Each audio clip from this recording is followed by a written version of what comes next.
Welcome, welcome, welcome, everyone. Welcome to Care Concierge. It's April Fool's Day. We're not fooling you. We are going to move through with having a CEU today, and we're so pleased to welcome again Bill Nolan, who's spoken with us many times, and we love what Bill has to say about uh, legal matters that pertain to aging care.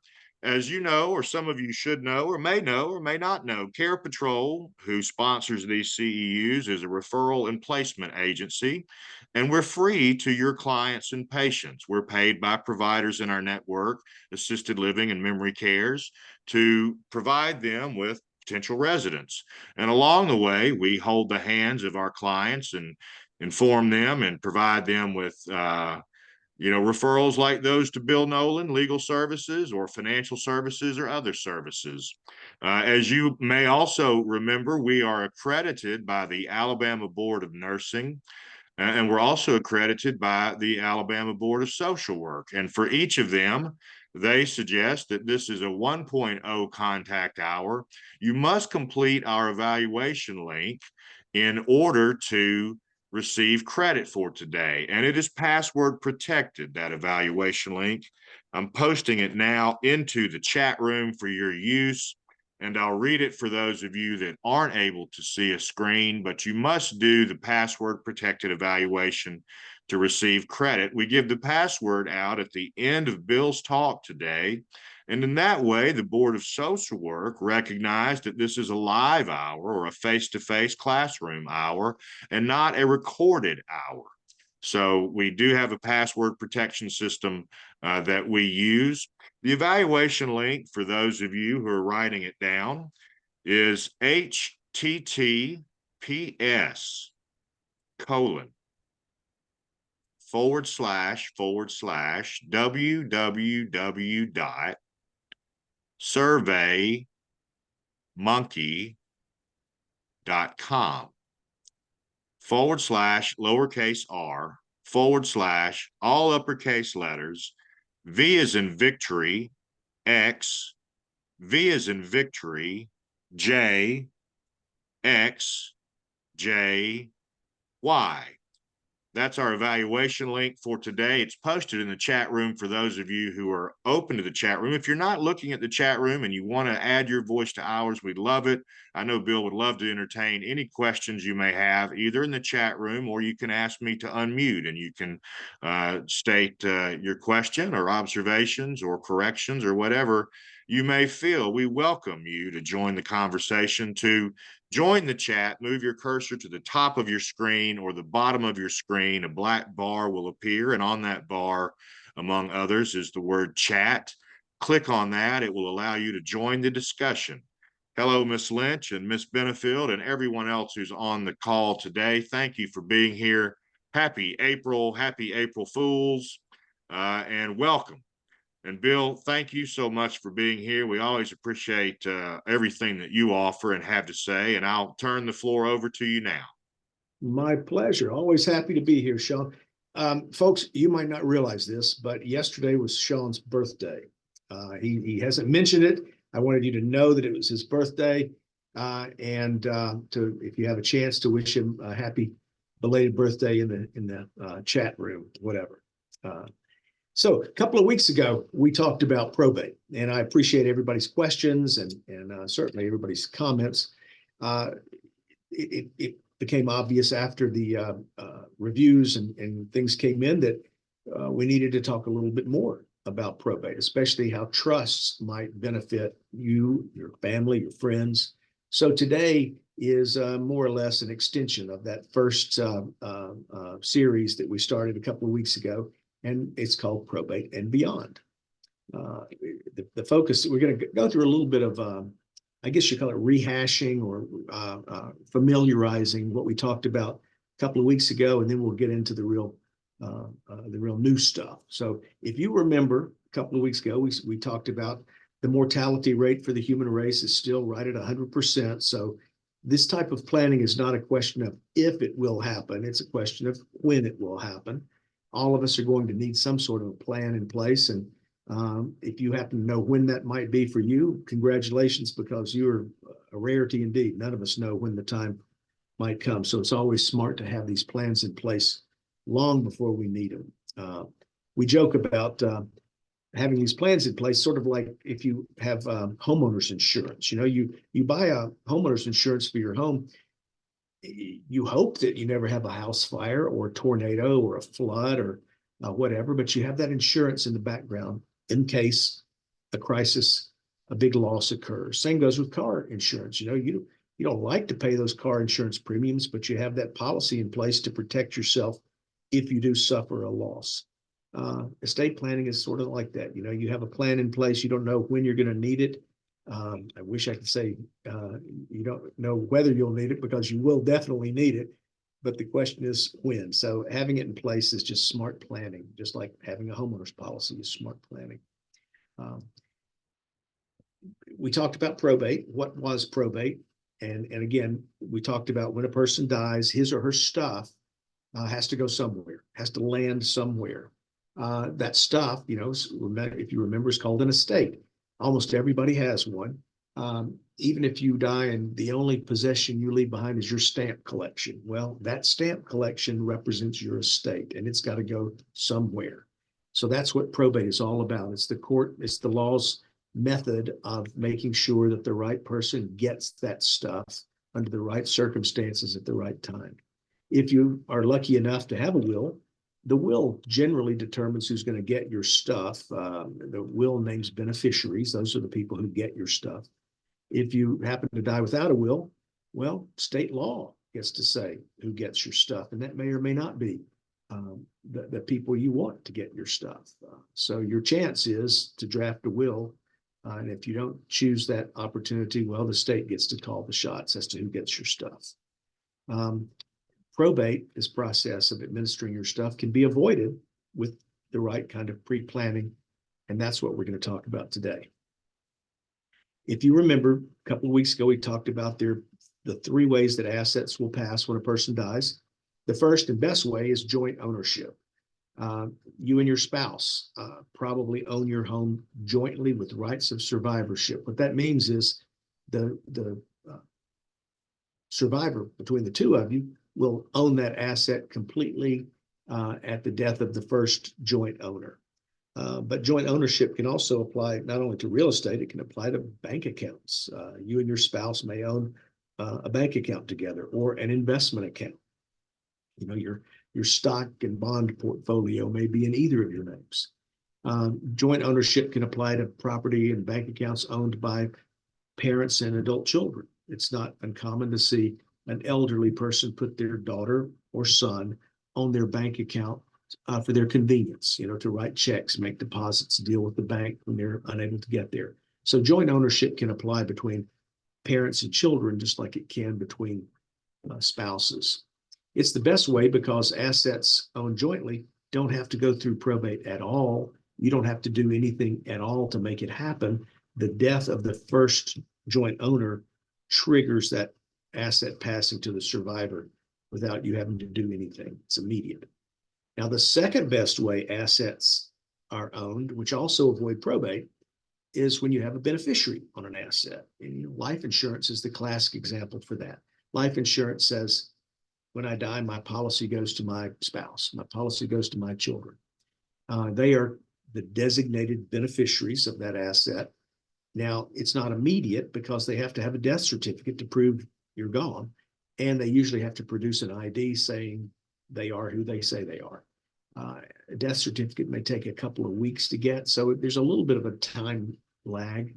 But again, they don't have to hire a lawyer. They don't have to pay anything. They don't have to do anything other than present that death certificate and ID to State Farm, or if it's an IRA, to the bank, or to Merrill Lynch, or whoever it is. Beneficiaries can be on life insurance, 401ks, IRAs, annuities, and they can be on bank accounts when a bank account has what they call TOD or POD designations on it. That means that it passes on death, it transfers or pays on death to whoever the beneficiary is. And that's a great way for parents to put kids on bank accounts so they get the bank account at their death without having to go through probate. So those two, joint ownership and beneficiary designations, avoid probate. If you don't have a joint owner or a beneficiary on your asset, you own the asset, just you, nobody else is on it, that asset will most likely have to go through probate when you die. Well, that's unfortunate because probate costs money. It takes time. It's public. Wouldn't it be great if you could avoid that probate process? And we're going to talk about that in a minute. Now, there are two types of probate. There's testate probate and intestate, not interstate, but intestate probate. Testate probate simply means you died with a will. Intestate probate means you died without a will, or you died and the will that you had was invalid for whatever reason. You didn't sign it, or it was not notarized correctly or witnessed, or it was drafted by a non-lawyer. Both of those are two types of probate. Testate probate, again, the biggest mistake we see when a person has a will is, for whatever reason, they think that having a will avoids probate.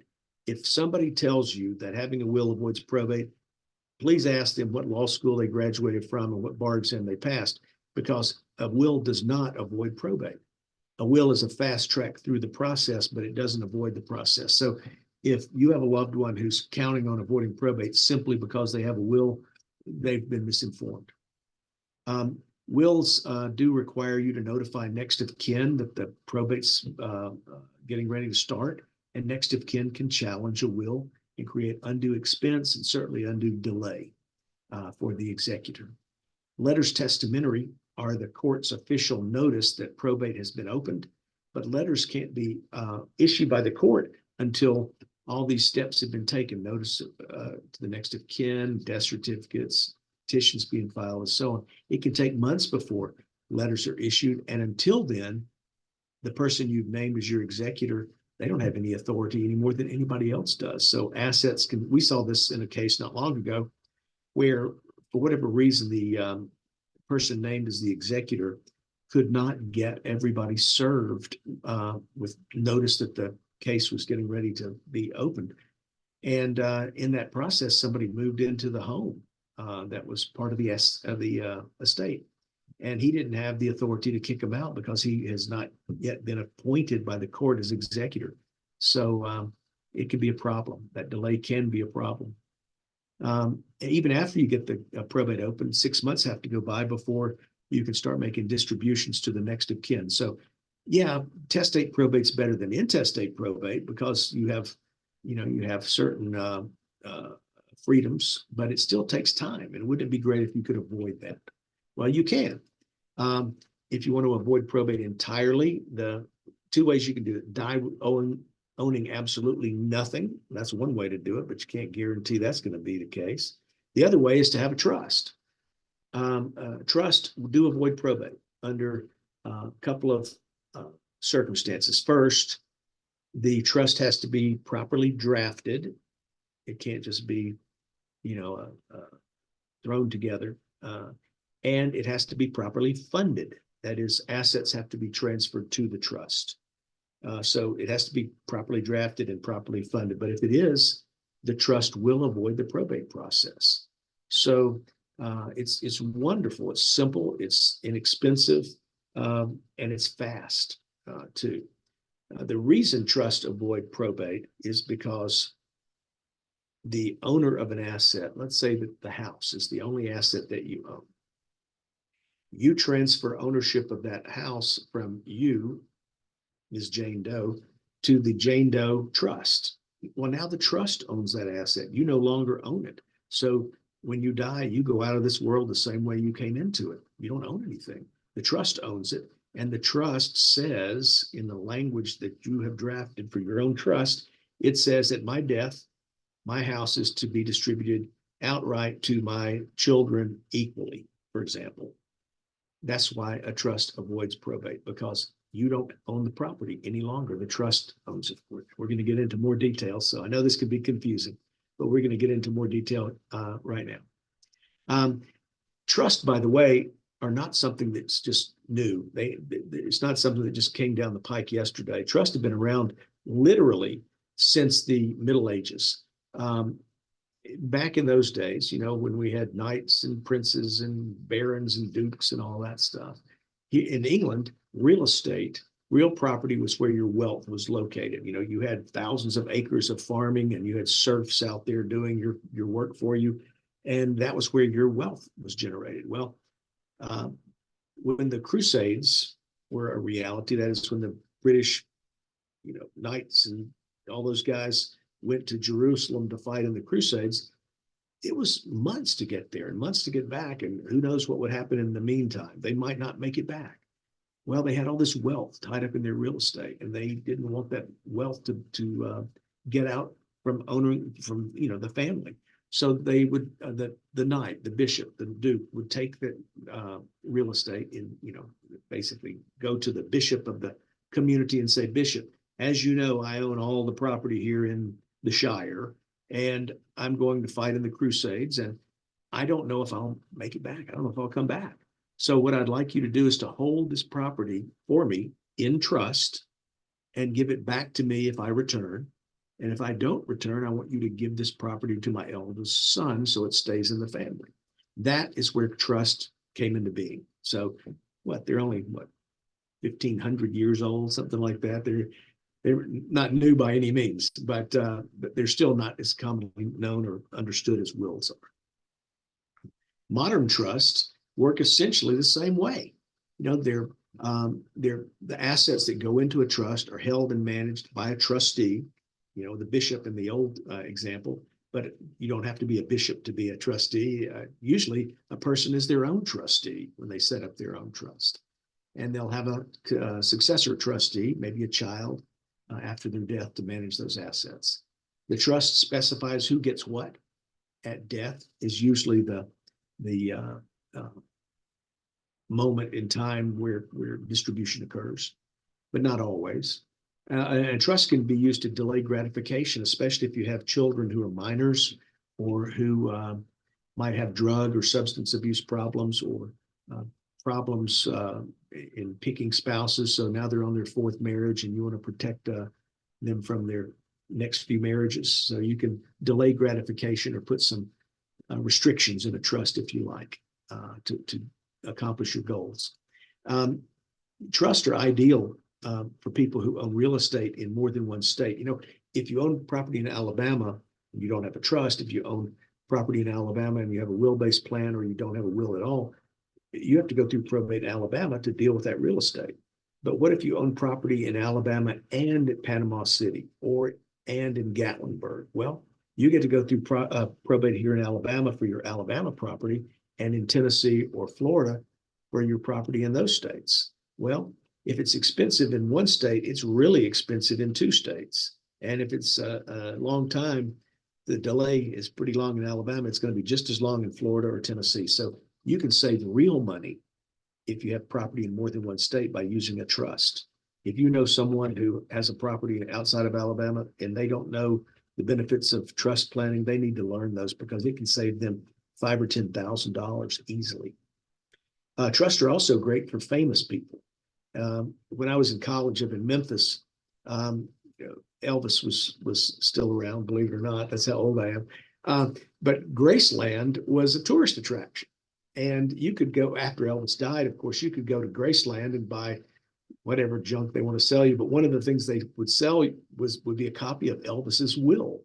Why people want to see that, I have no idea, but it was something they sold. People are fascinated with what wealthy, famous people do with their stuff. Prince died without a will, Aretha Franklin without a will, Amy Winehouse without a will. But had they had wills, I guarantee you people would be knowing every detail about the famous people we see, though. We don't have people like Elvis as clients, but what we do have are people who drive up here from places like Monroeville or from Chambers County. And, they are one of the wealthier families in that county of 5,000 or 10,000 people. And they know that the people at the courthouse are going to read through their will just to see who they're providing for, what they're doing, what they're saying. And a will is a public document, so anybody can see it. Anybody can go down there and nose around in the will. A trust, on the other hand, is private. Nobody gets to see what's in a trust but the trustee and the beneficiary. So you don't have to worry about nosy neighbors poking their noses where they don't belong. We have a question, Bill. Yeah. If a person has money in a trust, would they be eligible for Medicaid? We are going to deal with that in a moment or two. So Great. good question, though. Thanks for asking. A trust is great for people who are in their second marriages or third or fourth or fifth marriages. You know, you have children from your first marriage. He has children from his first marriage. You want to make sure your kids are taken care of eventually, but you want to protect your spouse while you're both married and maybe after the death of the first. Well, you know, with a will-based plan, a person can revoke their will after the first spouse dies and change it completely and basically disinherit all of their stepkids. Well, with the trust, you don't do it. You can't do that. Or if it's properly drafted, you can't do that. So with a trust, you can say, regardless of who the first of us might be to go, the survivor's taken care of, and then their children would be provided for after the second death, for example. We have another question here. Yeah. Is there a cost difference from doing a will compared to a trust? And we're going to get into that too. Good question. Somebody's thinking ahead. Now, here's what a trust is. A trust is a legal entity like a corporation or an LLC or a partnership. It's a legal entity. It holds property separate from the people who give the property to the trust. So if you had an LLC, and a lot of small businesses do, you know, you may be the executive director or the shareholder or the member of the LLC, but technically the LLC holds title to the business and might file taxes, have a separate EIN number, in other words. Well, a trust is similar in that sense. A trust is a legal entity that holds property and is managed by a trustee. There are three parties to every trust. Sometimes it's the same person. There's the trustor, the person who creates it. There's the trustee, the person who manages the property for the benefit of the third, which is the beneficiary. Now, if you and your spouse were to create your own trust, you would be the trustors, the people who create it. You would be the trustees, the people who manage it. And ultimately, you'd be the beneficiary while you're alive. And typically, you would say, after our deaths, if there's anything left in the trust, it goes to our kids or grandkids. Trusts are created to own property, to hold assets for a particular period of time. 100 years, 120 years is generally the cap there. We have this thing called the rule against perpetuities, which confounds law students endlessly. But it basically puts a time limit on how long trust can generally be in existence. But realistically, a trust stays in existence usually for the life of the person creating it, and shortly after their death, the assets are distributed to the next of kin. So 100, 120 years rarely is a negative for the vast majority of trust. They're usually created to manage assets for somebody else's benefit. You know, so you and your husband create the trust for your lifetime. The assets are managed for y'all's benefit. And then after your death, it might say, we leave what's left in the trust, whatever that is, to our two children. And you might even say per stirpes, which means if either of your children have predeceased you, their children, your grandchildren, would get their share. If they are younger than, say, 25, however, the assets would stay in the trust to be managed by the successor trustee, your other child, until your grandchildren are old enough and mature enough not to blow the money. So that's how a trust would manage assets for somebody else's benefit. And the trustee, of course, is the person who manages the assets. You would be your trustee while you're alive, and then maybe your child or children could step into that role after your death, or certainly after your disability, your entry into the nursing home, for example. Some misconceptions we see about trust. Are they legal and enforceable? Are they only for rich people? Aren't they confusing? And certainly, are they expensive? Well, yes, trust, if they're drafted correctly and funded, they are just as legal and enforceable as a will-based plan or anything else. So there's now whether you can mail order a trust and count on it being legal and enforceable, I couldn't tell you. When you hire a lawyer here in Alabama to draft it, if it's not legal and enforceable, you can sue the lawyer and collect under that lawyer's malpractice policy, which is something you can't do if you order a trust from some mail order outfit out of California. So there is accountability when you use a lawyer, whereas there's not accountability if you use a mail order house. Trusts are not just for rich people. It's interesting. The amount of your assets don't dictate whether a trust is right for you so much as the nature of your assets. For example, having property in more than one state. Yes, you don't have to be a multimillionaire to own two pieces of property, but a trust would be ideal in that case. Or let's say that you have a child who's got substance abuse issues, and you don't want to give that child enough money to kill themselves. Well, a trust would be ideal. You don't have to be a multimillionaire to have a child with a substance abuse problem. So no, they're not just for rich people, although rich people have seen the benefits of using trust for a lot longer than the average person has. I don't think they're confusing. Of course, I see them every day, and I've been looking at them for decades. So I'm kind of used to seeing and knowing where to look. I would imagine, yes, for the first time viewer, they could be confusing and kind of awkward, but our job is to help people understand what they're doing and what their trust says. And we don't feel like we've done our job if you walk out the door and say, I don't know what that says. We've cheated you, and that's not what we want to do.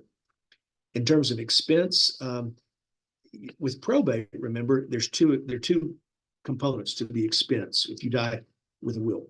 There's the cost of putting the will in place, drafting the will on the front end, and then there's the cost of probate on the backside. Together, the will and the cost of probate far exceed the cost of setting up a trust, because the trust doesn't require probate. So yes, a will-based plan is more money than a trust-based plan, but the difference is part of the money is paid at the front and part of the money is paid at the back end, whereas with the trust, all the money is paid up front to set it up. But in total, it's always cheaper to have a trust-based plan over a will-based plan. Now, there are three broad categories of trust. Just so you know, you'll hear these names come up all the time, so I want you to understand what they are. The revocable living trust is the first, an irrevocable trust is the second, and a testamentary trust is the third. If you were to go out on the street and ask 1,000 people who had trust, what kind of trust do you have? I bet you 990 of them are going to say, I have a revocable living trust. It's by far the most common type of trust, and it's common for a reason. It's clear to understand. It's fairly simple to put in place. It avoids probate. It lets you do that delayed gratification thing at the end, so you can spread the money out for grandkids or for people with problems. So a lot of lawyers do revocable living trust. We do, and a lot of other lawyers do as well. The second type, an irrevocable trust, well, they're a good bit more, well, they're not nearly as flexible as a revocable living trust. One thing, you can't revoke them, but you can't be your own trustee with an irrevocable trust. You can if you have the first kind, the revocable living trust, but you can't if it's an irrevocable trust. The irrevocable trust has its own taxpayer ID number, so it would file its own tax return. So there's that expense as well. Someone asked about Medicaid protection. An irrevocable trust is the only type of trust here that provides any Medicaid benefit. A revocable living trust doesn't provide any at all. The third type, a testamentary trust. I tell you what, I don't know why people do testamentary trust anymore. They used to be really common, but first of all, they don't avoid probate because they are created within a will, and the will would have to be probated in order for the trust to be created. So the benefits there are kind of, well, why do people do that? In the olden days, people would do it to take care of a spouse. When women outlived men and women weren't the breadwinners, it was not that unusual for a man to set up a testamentary trust to basically provide an allowance for his widow to live on for the rest of her life, and then the money would flow over to the kids at her death. But that's just kind of old-fashioned and just doesn't happen as much anymore. So testamentary trusts are not nearly as common as they used to be. As I said, there's no Medicaid protection for revocable living trust. with irrevocable trust, I mentioned you can't be your own trustee, which to some people is the biggest, mark against them.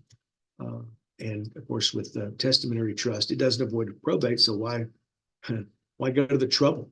It just doesn't work for today's, the way we do things today. It really just doesn't work as well. Can a trust be challenged? A will, we talked about how wills could be challenged. Lack of capacity was one way that you challenge a will. The person was taken, been on Exelon or Namenda for the last year. They've been diagnosed with dementia. They didn't know what they were doing. Well, those are reasonable challenges. They didn't have the capacity to know what they were signing. A trust could be challenged just as easily as a will using that ground. If a person lacked capacity to sign a will, they lacked capacity to sign a trust. And some people argue that the standards to be determined, the standards to sign a will are very low. I mean, you just barely have to know who you are, who your kids are, the object of your affection, and the stuff that you have. If you know that, you've got capacity. But the capacity to sign a trust have arguably been determined to be higher than that. So yes, you could challenge a trust on lack of capacity, just like you could a will, and maybe even a little bit easier. Undue influence is also grounds to challenge a trust, just like it is to challenge a will. His daughter wouldn't let him go anywhere without her being there. His daughter wouldn't let him answer the phone without her being on the other line.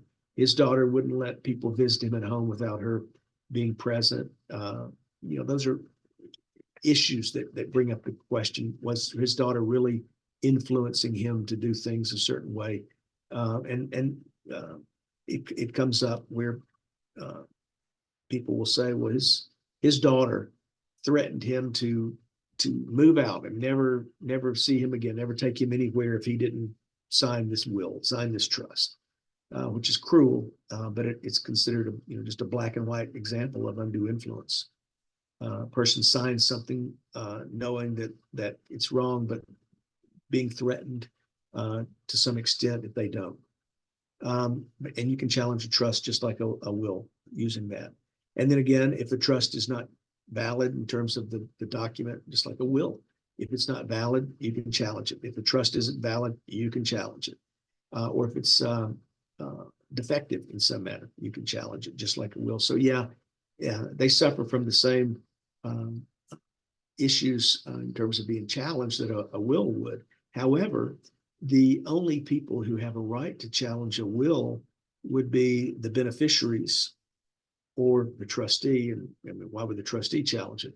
So the beneficiaries of your trust are the only people who have the right to challenge it. Whereas with a will-based plan, your next of kin or your beneficiaries could challenge it. And next of kin really don't have a chance to challenge it if there's a trust-based plan. So I have a question, Bill, back to revocable and irrevocable trust. You had said that irrevocable trust are the only ones that can be used for Medicaid protection. Mm-hmm. But how would you go about setting that up if the person, I guess the trustee, doesn't have capacity? Is that an issue? Great question. And so the reason revocable living trusts don't offer any Medicaid benefits is because if you went to Medicaid and said all of mom's assets are in this revocable living trust, she doesn't own them, so they're not her assets. Well, Medicaid would say, well, how do we know that the day after you get Medicaid benefits, she doesn't revoke the trust to get the assets back? So that's why a revocable living trust doesn't provide Medicaid benefits. With an irrevocable trust, even if you have an irrevocable trust, it has to be set up and funded at least 5 years in advance of applying for Medicaid. You've got the 5-year look back rule. It works just like it does with gifting. You have to create your trust 5 years in advance and put your assets into the trust 5 years in advance. But it's irrevocable. So that means that the asset transfer, you can't transfer it back to mom. It's in the trust, and the trust says it's in the trust for the rest of her life. And the trust has its own EIN number and pays its own taxes. So any income generated on the asset, let's use, for example, let's say that she has $1 million in Regions Bank stock. Well, while she's alive, of course, and that stock's in her name, she's getting the dividends from it every year. I don't know how much that would be, but it's income. If she transfers all of that stock to her irrevocable trust, well, the trust is getting the income from that. She's not getting the income from that anymore. So not only has the asset been moved out of her name, the income is also out of her name. Now, the income would still be taxable, but it would be taxable to the trust, not to her. So with an irrevocable trust, the assets go in and have to be in 5 years at least before you can apply for Medicaid. But once they've been in that trust for 5 years, it's just like she's gifted those assets to a family member 5 years ago. They've been out of her name for 5 years, so she would qualify for Medicaid. You have to be careful when you use an irrevocable trust, because technically, at least, mom couldn't be her own trustee if she had an irrevocable trust. She could be her own trustee if she had a revocable trust. Medicaid's approach to irrevocable trust is, if she's trustee of the trust, she has control over the income and the sale and transfer of those assets. So she really hasn't given up anything by being trustee. So we're not going to consider those assets to have been transferred out of her name and control if it's a revocable trust. With an irrevocable trust, she's not trustee, so she doesn't have any control over the income or the principal or who owns it or how it's managed. So it's safer that way. However, if mom were to transfer her $1 million of Regions Bank stock into her irrevocable trust and name her daughter as trustee, she's still able to benefit in an indirect way from those assets. Her daughter could be the income beneficiary of that trust. And if her daughter wanted to loan mom money, she could, or make gifts to mom, she could. She can't transfer assets directly from the trust to mom, though. That would be considered a breach of the trust. So you have to be really careful about how you manage an irrevocable trust. But they're great. They're great ways to set up an asset, like the $1 million Regions Bank stock. Goes into the irrevocable trust. 5 years in the future, mom can qualify for Medicaid. Mom gets 5 years of Medicaid before she dies. And now the trust says at mom's death, these assets pass to her 2 children outright. Well, the trustee transfers that Regions Bank stock to the 2 kids, and everybody's happy. If for whatever reason, let's say if mom had a will-based plan and she were able to qualify for Medicaid somehow, even with $1 million in Regions Bank stock, which would be impossible, but let's say she could, at her death, Medicaid would have to be notified of her death, and Medicaid would be a creditor. Well, you don't have this creditor reporting with a trust-based plan that you do with a will-based plan. So even if, let's say that even if mom were able to get Medicaid and here's an example. We have a case right now. Mom was able to qualify for Medicaid. She didn't have anything. She qualified for Medicaid, and she received several years, 3 or 4 years of Medicaid benefits before she died. And it's probably, you're looking at maybe $80,000 a year. So $250,000 of Medicaid benefits is what mom was able to receive before her death. Well, mom didn't realize that her sister in some other state had mom as a joint owner of a CD that sister had. Sister died before mom. Now mom receives a CD of $100,000. Well, guess what? Mom owns an asset, even though she didn't own it when she applied for Medicaid. She received it after her sister died. And now that $100,000 has to go to Medicaid because it was in mom's name. Again, if it were all in a trust, you could have avoided all that. So Irrevocable trust planning is great for Medicaid. It's great for veterans benefits too. If you have a veteran who would qualify for aid in attendance, the improved pension benefit. The trust are they're acceptable planning in every state. So if you were to move from Alabama to say Florida, your trust could move with you. You don't have to change anything. It stays in place.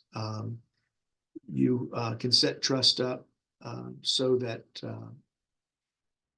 revocable trust anyway can be set up so they can be revoked at the death of the first spouse or not at the, depending on how both spouses decide to move forward. And by the way, I don't know if we mentioned this 2 weeks ago, prenups, prenuptial agreements, great ways for people who get married later in life to protect their respective assets so that their own children would receive what they bring into the marriage, regardless of who dies first or regardless of divorce. So prenups work great for providing for your own kids and making sure that whatever you bring into the marriage belongs to you. However, people don't realize that if you get married later in life and either spouse has to apply for Medicaid, Medicaid could care less if you have a prenup or not. It doesn't have any impact on Medicaid at all. So even if your prenup says, under no circumstances are either of us responsible for the nursing home expenses of the other, Medicaid's going to say, sorry, that doesn't work. The well spouse is going to be on the hook for the sick spouse's nursing home care cost, whether they want to or realize they would be or not. However, unless they have a trust, you mean? If they have a trust and their assets are in that trust, they protected those assets from the other spouse's nursing home care cost. So if I were counseling somebody who was getting married in their late 60s, 70s, or 80s, I would say certainly a prenup's important, but having an irrevocable trust would be just as important if you want to protect your assets from nursing home care costs, because people don't think about that. They think the prenup protects them, and it doesn't, not when it comes to nursing home care cost. We have a question relating back to your example. The question is, because she was a joint owner, or would the same thing have happened if she was the beneficiary of the CD? Well, I believe she was a pay on death beneficiary of the CD. She wasn't an owner at the time she applied for Medicaid, because if she were, it would have come out in the Medicaid application. She was probably named as a pay on death and she didn't realize it, or whoever was helping her with the Medicaid application didn't realize it. And it didn't become her asset until her sister died. And then now, boom, we've got a $100,000 CD. The bank is requiring us to get letters testamentary, so they'll send us the money. But if you get letters testamentary to retrieve the CD, you have to notify Medicaid of the opening of probate, and they file a claim against the estate for $240,000 or whatever they had invested in mom. So that whole $100,000 CD becomes Medicaid. So what's the point in jumping through all those hoops in probate if you're not going to see a dime of the money? That's a real lose-lose proposition right there, for the family, because they have to hire a lawyer, they have to open probate, and then every dime that comes in goes out to Medicaid, and everyone, why'd we do all this? So we try to counsel people on the front end. This is what you're getting yourself into. Are you sure you want to do that? We have another question here, Bill. It's, can you speak to the Alabama Family Trust? I know of someone that was placed in a facility and their attorney used this to help her qualify for Medicaid. I thought they did this as she was being placed, but I could be mistaken. The Family Trust is a great tool, especially when it comes to Medicaid. Not every state has a family trust. Alabama is fortunate to have one, and we have a really good one. The way an Alabama Family Trust works is, let's say that your mom has $10,000 of money in the bank, and she's in a nursing home, and you need to get her qualified for Medicaid. You've been paying privately, and it's getting to be expensive. But she's got $10,000, and you know that the rules say she can't have more than $2,000 and be eligible. Well, you can keep spending this money down until it's gone, or you can take that $10,000 and create a trust with the Alabama Family Trust, put the $10,000 there. When you do that, she becomes immediately eligible because she no longer owns that money. The trust owns that money. Medicaid allows it because Medicaid will have the right to retrieve whatever is left in that trust at your mom's death. If there's no money in there, that's Medicaid's problem. But if there is money in there, Medicaid can get back whatever they've paid towards her care from the creation of the trust until the time of her death. It doesn't preserve the money for family. It merely gets her eligible for Medicaid much quicker than otherwise. And it does let the family stay in control of the money longer than normal. And in some ways, it lets mom start paying for Medicaid at the wholesale rate rather than the retail rate, because Medicaid's picking up the lion's share of her costs now. But the family trust is a great tool, but it is an irrevocable trust, and it does have Medicaid benefits, but it doesn't provide any remainder to the kids except in one circumstance. And that would be, let's say that mom had $50,000, creates the trust, and for whatever reason, mom dies a month later. Well, Medicaid is only owed a month of benefits, maybe $8,000. Mom created this trust with $50,000, so Medicaid's claim would only be how much they had kicked in, $8,000. So there's $42,000 still in mom's trust. Well, the trust language says anything left would go to the beneficiaries or the family after Medicaid's been settled up with and after the family trust expenses have been paid. So in that sense, there might be some small benefit to the family, but it rarely in reality works that way. Great. Any other questions coming in? Because that's pretty much it for the I have a question, and I've asked you this before, Yeah. but I think it may be interesting to some people on the line. I am my mother's conservator. Mhm. And so setting up a trust for her, is that possible or not? That's a good question. The number one duty of a conservator is to conserve the assets for the party in need of protection, your mom. Your job is to conserve those assets. That usually means to manage them in a wise manner. Don't spend the money frivolously. Don't give it away. Don't spend it needlessly. Well, the whole idea behind a trust is you're taking someone's assets and transferring them out of their name and control. If you're doing an irrevocable trust, you're doing it irrevocably. Well, if you as conservator were to take all of your mom's assets and move them to a trust, the probate court could say, what happened to your mom's assets? Oh, I transferred them to this trust. They're out of her name now. Well, the probate court could easily say, you've breached your fiduciary duty. Your job was to conserve her assets and not transfer those assets away. So I think you could get in trouble with the probate court if you were to use a trust after a conservatorship's been set up. And we have a question. If the person is in a facility and passes away, could the home be taken? In the sense of Medicaid, Medicaid, they want to be repaid anything that they kick in towards a person's care. If they have a home when they apply for Medicaid, Medicaid will allow that home to remain in their name if the person says on the Medicaid application, I have the intent to return home. Now, that doesn't mean they'll ever have the ability to return home, but as long as they have the intent to return home, Medicaid won't require the home to be sold. However, Medicaid will put a lien on the home so that at the person's death, Medicaid can collect whatever's owed to them from the sale of that home.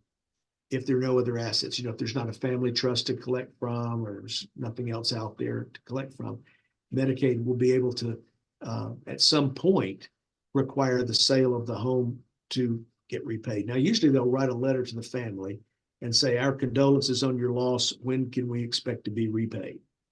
And if you ignore that letter, which a lot of people do, Medicaid becomes a little bit more insistent and more insistent. And eventually they could conceivably exercise that lien and come in and sell the home out from under the family to collect their money.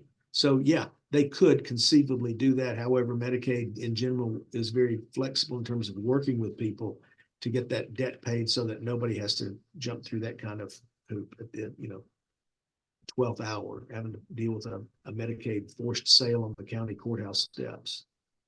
Mm. So we have a sort of question comment. So all the best planning, but someone like a sibling leaves you unexpected money. How do you plan for that so it doesn't count as income and mess you up? Yeah, it's if a sibling, and it happens with grandparents leaving kids with special needs money a lot, that they don't tell anybody they're leaving little Timmy more in their will because little Timmy has Down syndrome. Nobody knows until grandparents die, and now little Timmy can't get his disability benefits because grandma and grandpa were trying to be generous but didn't ask the right questions. And in the example I used, where sister dies and had her sister is transfer on death, well, one thing she should have asked somebody, is this the right way to do this, or is there a better way to do it? And made a change to the transfer on death designation. She could have transferred it to her sister's kids, for example, and bypass sister, but she didn't know. Is there a better way? I guess those are just examples of, we don't know what we don't know. And if you do have Medicaid, a Medicaid recipient in the family, it might make sense to at least ask questions, see if you're doing things the right way. Should they be named a beneficiary? Should they be on a CD or a bank account or whatever? It's really hard to be able to answer definitively questions that we don't even, like in that example, nobody knew that CD existed until after sister died and after mom died, and it comes up. Sometimes you can do all the best planning you can and still be surprised. And that's an example of that happening. And then we have two people asking, one, how much does a trust cost? The other is, what is the average cost to have an attorney help create a trust? Average would imply that I know what other lawyers charge, and I don't. I can tell you what we charge. If we were doing a will-based plan for a couple, it's I think $1,350, and that includes 2 wills, 2 powers of attorney, 2 healthcare directives, 2 HIPAA waivers, 2 final disposition instructions. That's what we call the essential estate plan. That's a will-based plan for a married couple. If we were doing a probate, for a married couple, well, usually you don't have to probate the first person to die's estate because it all flows to the survivor. But let's say that we only have 1 probate cost on top of the essential estate plan. So we have $1,350 for the plan, and then we have $4,000, I think, or maybe it's $5,000 for probate for the survivor. So you're looking at, what's that, $4,500, $5,500, $6,000 total. Well, with a revocable living trust, I think our costs are, let's see, I don't have that sheet in front of me. I think it's $3,950 for the total cost of the trust planning. And that includes the wills, the powers of attorney, the healthcare directives, the final disposition instructions, the trust itself, the declaration of trust, the certification of trust, deed work, and asset transfer documents. So it comes out to be $1,500, $2,000 cheaper than a will-based plan when you add the cost of probate in. So it's more expensive on the front end, but cheaper on the back end. Yep, it is. And one way to think about that is you're doing it as a gift to your family. It's a price that you're willing to pick up to save them the cost of headache and delay and all that of going through probate after you're gone. And then we have a question. What do you say to the nursing home in order to not be responsible for a spouse's bills? Don't they ask the spouse to sign the paperwork? Well, if you check your spouse into the nursing home, you would be signing in as the responsible party for him or her. A married couple, they can't escape that. I mean, even if your spouse is the one who's receiving the nursing home benefits, the spouse at home, called the community spouse, is still on the hook for those bills, just like any other bill that a married couple would enter into. However, if you're checking in someone as the child or friend of the person going into the nursing home, you don't have any financial responsibility. You're checking them in as their agent under their power of attorney, for example, or as their guardian or conservator, for an example. So you're not on the hook financially, even though many nursing homes will try to suggest otherwise. They'll send you the bill with your name on it as opposed to the nursing home resident's name on it. You are not financially on the hook for their expenses. And she clarified that she was asking that question if the couple get the trust. Mm-hmm. And then we have another question. Can you put a portion in an irrevocable trust and another portion in a revocable trust? Certainly. Yeah, you can certainly do that. And there might be reasons to do that. Or you might set up an irrevocable trust for a portion of your assets and leave other assets just in the name of the person as an individual. Whatever's in their name or whatever's in the revocable trust is going to keep you from getting Medicaid benefits as long as it's over $2,000. But there may be other reasons why you want to do that. But yes, you can do that. You can mix and match. And the only way to know for sure is to meet with a lawyer and go over all the facts and circumstances and see what your goals are and the chances are of qualifying and come up with a plan. That seems to be all of our questions. I'll repeat the evaluation link for those of you that may have missed it in the beginning. It is https://www.surveymonkey.com/lowercase r/ all uppercase letters V as in victory, X, V as in victory, J, X, J, Y. And the password is a capital T trust, TRUSTS, capital TRUSTS. Trust is the password. Thank you, Ms. Talbot, for placing that in the, no, it's trust is plural. The password is plural, trust, capital TRUSTS, trust. Thank you, everyone, for being with us today. Thank you, Bill, again, as always, for excellent information. We so much appreciate your willingness to do these for us. And thank you for mentioning my birthday. And it was my birthday yesterday. Thank you all for your many wishes. We will not be having a CEU on next Monday, but we will resume the following Monday. And you should see an email if you're in our email list to advertise that. If you're not in the email list, email me anytime, sbarnes@carepatrol.com, and I will add you to the email list. Bill, do you have anything else to add? If we can help you understand this any further or clarify anything that I've not stated very clearly today, feel free to shoot us an email or call us. Our website's here. We have a lot of info on our blog, and you can certainly call us, and there's no cost at all to chat about this professionally or personally. So let us know if we can help. Thank you, Bill. You bet. Hope everybody has a good week. And you as well. Thank you, everyone, for being here. Thank you for all of your time and attention, and thank you for all that you do. Again, if you have issues with any of these evaluations or surveys, or for any reason at all, certainly if you have a referral of a client needing information on assisted living or memory care, please email me at sbarnes@carepatrol.com. Ms. Nelson said you're unable to access. Did you make it plural? Capital TRUSTS, trust. So it's a plural word. That should get you through to the evaluation. Thank you all for being here. Thank you for the birthday wishes. It's very kind. And I'll see y'all in a couple of weeks.